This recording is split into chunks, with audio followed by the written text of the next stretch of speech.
My garden has evolved just over 2.5 years now, and although it is young and still growing, I'm amazed at the speed at which the growth has settled in.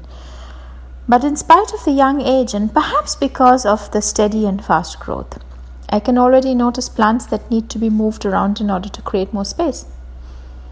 One of the gardening vices, if I am to call it so, that I have is to plant too close to each other, So in the beginning, it always seems impossible that the tiny plants will ever grow so much as to fill the space around them.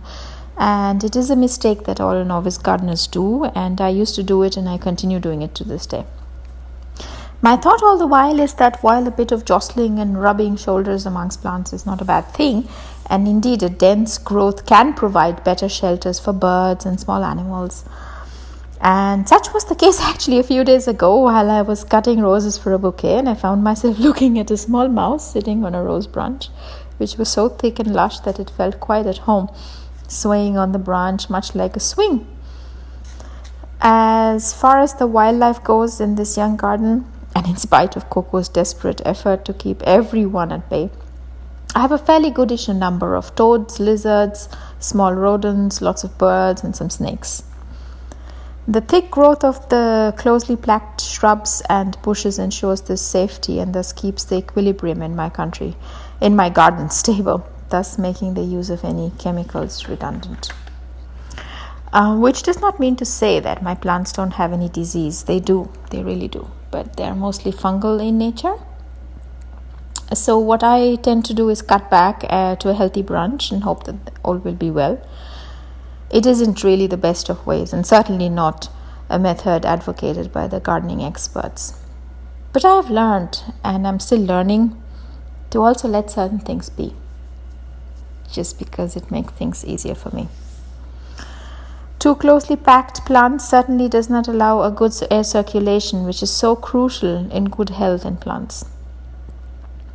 But this area where I live, in the southern part of France, has massive winds, and rarely does a day go by without wind.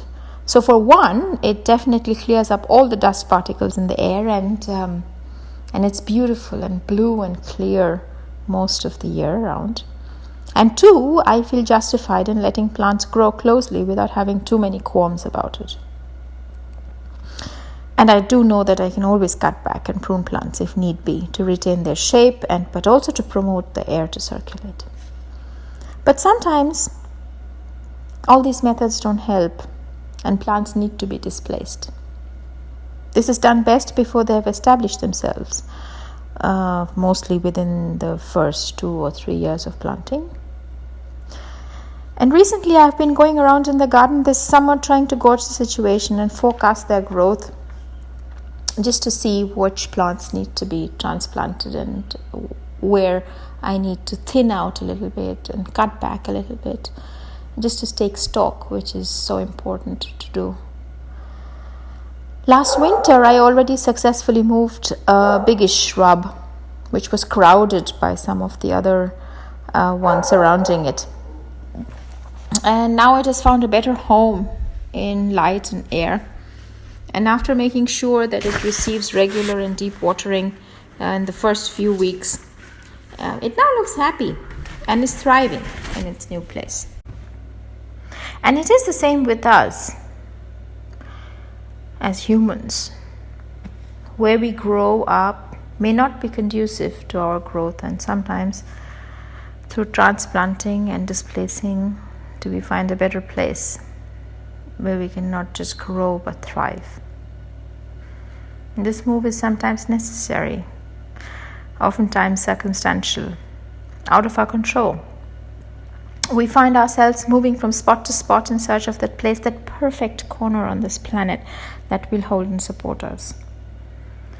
Some form of this journey is required of all of us, and most of the time it's uncomfortable. Sometimes when there is a struggle, much like the time when I first moved my plant, we feel drained, exhausted, wonder if we will ever be able to find our way back to stability. And then, just like the plant sends out its root deep into the soil for nourishment, It is our inherent instinct for survival that drives us to dig deeper, to find that place of nurture that will sustain us. A new place, whether it is a physical one or a soulful one, is always one that's fraught with challenges, obstacles, and hurdles.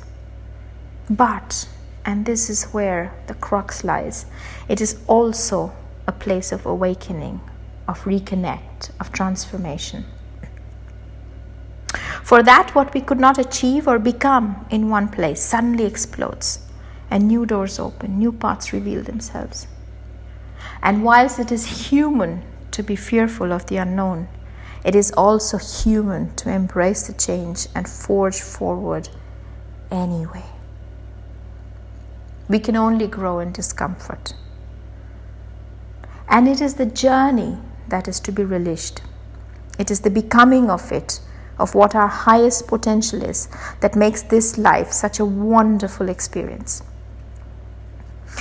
Shirin Nishat, the Iranian visual artist, in another context says, "Dreams are where our fears lie."